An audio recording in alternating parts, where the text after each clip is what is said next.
Saludos cordiales con todos los presentes. A continuación vamos a presentar el seminario de omegas y ceramidas, funciones y su relación con la inflamación. Como integrantes tenemos a los estudiantes Lino Letelier, Franco Vázquez Marjorie, quien les habla, Ramírez Vivanco Samira y Catacora Sacobrena.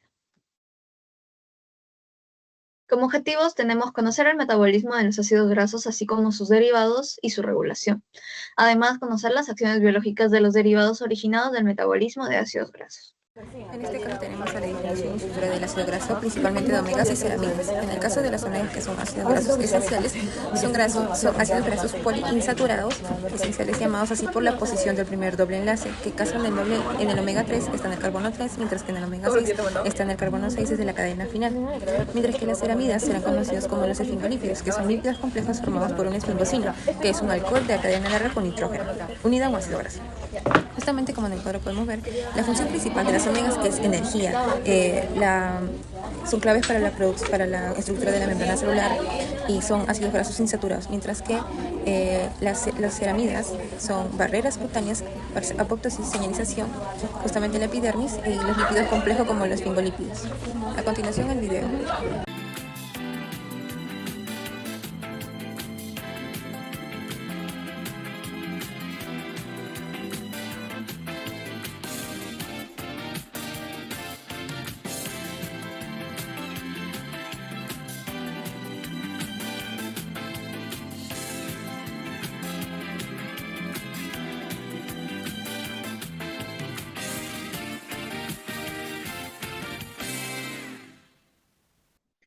Funciones del ácido graso.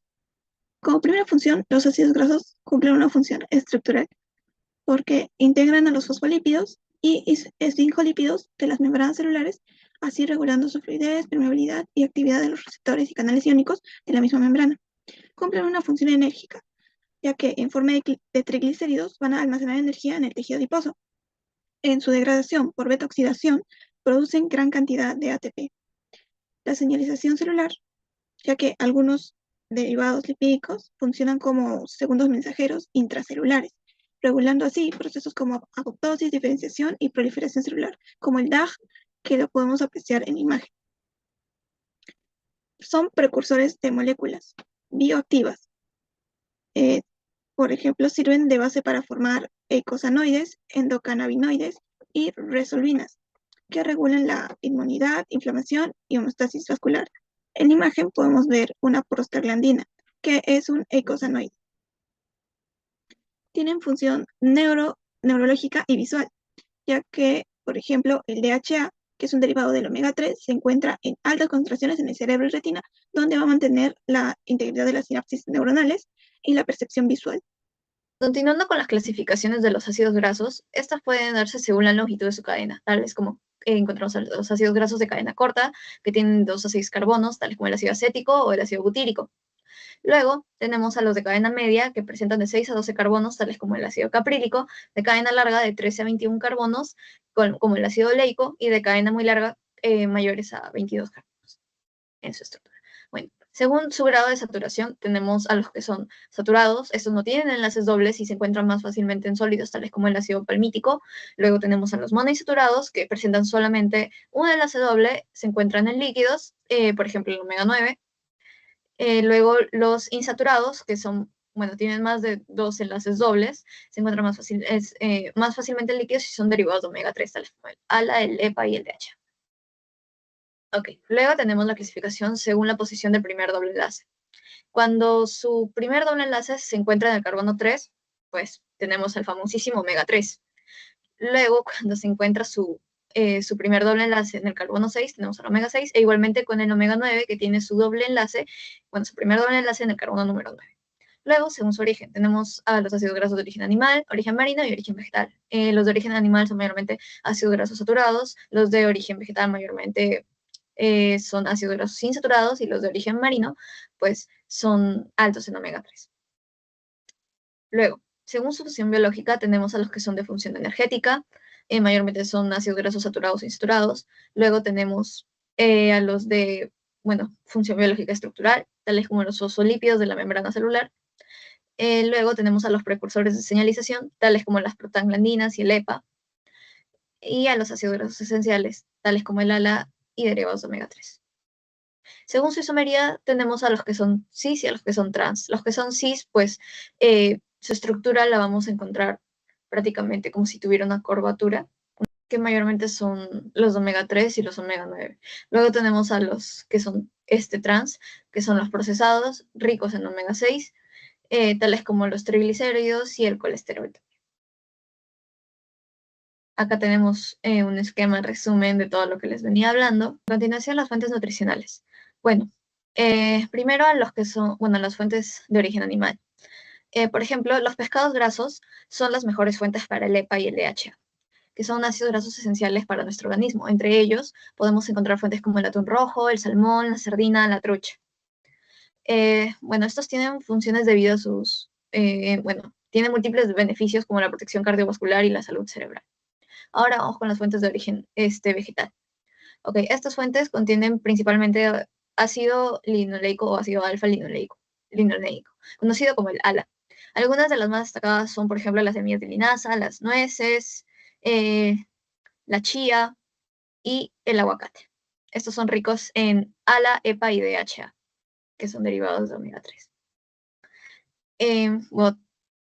Prácticamente todo lo que son omega 3 va a tener un efecto antiinflamatorio. En cambio, las fuentes nutricionales que son más ricas en omega 6 van a tener, en exceso, van a ser más bien proinflamatorios, como el maní, la soya, etc. Metabolización de los ácidos grasos insaturados, omega 3 y omega 6. Como sabemos, los ácidos grasos insaturados esenciales no pueden ser sintetizados por el cuerpo. Por lo tanto, se obtienen exclusivamente a través de la dieta. Si hablamos del omega 3 y el omega 6, ambos ácidos van a sufrir transformaciones en el retículo endoplasmático mediante dos enzimas, las desaturasas y las enlongasas. ¿Pero de qué forma?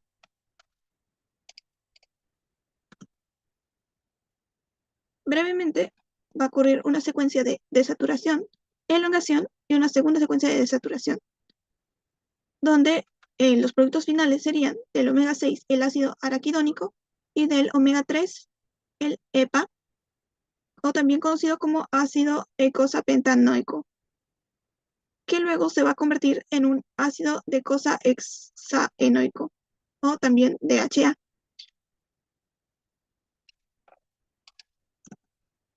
Metabolización de los ácidos grasos insaturados. ¿Qué ocurre en la desaturación y la elongación? Las desaturasas son enzimas óxidos reductasas. ¿Qué quiere decir esto? Que introducen los dobles enlaces en posiciones específicas de la cadena del ácido graso. Van a actuar principalmente en las posiciones delta 6 en la primera desaturación y delta 5 en la segunda desaturación. Por otro lado, las elongasas son enzimas que van a alargar la cadena del ácido graso, añadiendo un grupo de 2 carbonos a partir del malonil-CoA al extremo de la cadena. Este proceso va a ocurrir en 4 pasos secuenciales. Primero, la condensación, donde el ácido graso se une con el malonil-CoA. Luego, la reducción, donde el grupo cetona se reduce a un hidroxilo. Y la deshidratación, se elimina una molécula de agua. Y como último, la reducción final, donde se satura el doble enlace y así se alarga la cadena. Por esto es que podemos apreciar cómo el omega 3 se va a convertir en EPA y el EPA tiene más insaturaciones. Tenemos a las fuentes nutritivas del que el omega 3 y el 3. omega 6. Como podemos ver, en los alimentos ricos en omega 6 tenemos a los huevos, a los pollos, tanto de carne como de pollo, la carne de cerdo, también las grasas, los alimentos procesados. También otros alimentos ricos en omega 6 son como la leche de soya, el aceite de soya, las nueces, el maní, ¿no? También tenemos a las fuentes nutritivas del omega 3, que son derivadamente principalmente de semillas, como las semillas de chía, semillas del lino, las nueces, los aceites de linaza, el aceite de canola. Ahora, el equilibrio es importante porque un consumo excesivo del omega 6 que del omega 3 produce una inflamación. Y es justamente que necesitamos el equilibrio, como consumiendo, por ejemplo, la trucha, mariscos y atún. Ahora, para la metabolización del omega 3 y omega 6 de las vías de saturasa y en grasa tenemos sal.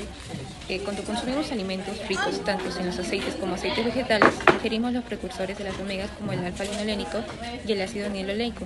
En este caso pasa por dos enzimas, que es la desaturasa y el longasa, que es una que tiene doble cadena y otra que alarga la cadena. Justamente es por eso que así el alfa-linolénico convierte en EPA y DHA, que son antiinflamatorios, y el ácido linoleico en ácido araquidónico, que es un proinflamatorio. Justamente es por eso que pedimos ese consumo de no una manera exagerada de lo que es el omega 6, sino del omega 3, para que pueda ser equilibrado y no sea al paciente pueda pasarle alguna precursor de inflamatorio. Es clave mantener un equilibrio entre el omega 6 y el omega 3. Una dieta moderna suele tener un desbalance, ¿no? Un exceso de omega 6, lo que favorece que el cuerpo se encuentre en un estado inflamatorio constante y, bueno, notorio importante. Los omega 3, en cambio, ayudan a contrarrestar esto, generando moléculas que resuelven activamente la inflamación. Y, bueno, un buen balance es fundamental para prevenir enfermedades como la diabetes, enfermedades cardiovasculares y llegando a prevenir incluso trastornos neurológicos. Los ácidos grasos esenciales no solo participan en la inflamación, sino también tienen otras muchas funciones. Por ejemplo, el DHA es crucial para el desarrollo cerebral y visual. El ácido eicosapentaenoico mejora la salud cardiovascular. Y, bueno, ambos regulan el sistema inmune modulando la producción de citoquinas inflamatorias. Además, ayudan a mantener la fluidez de las membranas celulares. Gracias a sus beneficios, muchos de estos compuestos se utilizan en suplementos. Por ejemplo, el GLA, que es un derivado del omega 6, se usa para mejorar enfermedades de la piel, para el tratamiento de estas, como la dermatitis. Por el lado del omega 3, las resolvinas y protectinas vienen siendo estudiadas como posibles tratamientos para enfermedades inflamatorias crónicas. Actualmente, varios de estos metabolitos están en ensayos clínicos. Por ejemplo, las resolvinas, que podrían ser una alternativa a los antiinflamatorios, pero con menos efectos secundarios, menos efectos adversos. El ácido gamma linolénico ya se comercializa para tratar afecciones inflamatorias, sobre todo en la piel y articulaciones.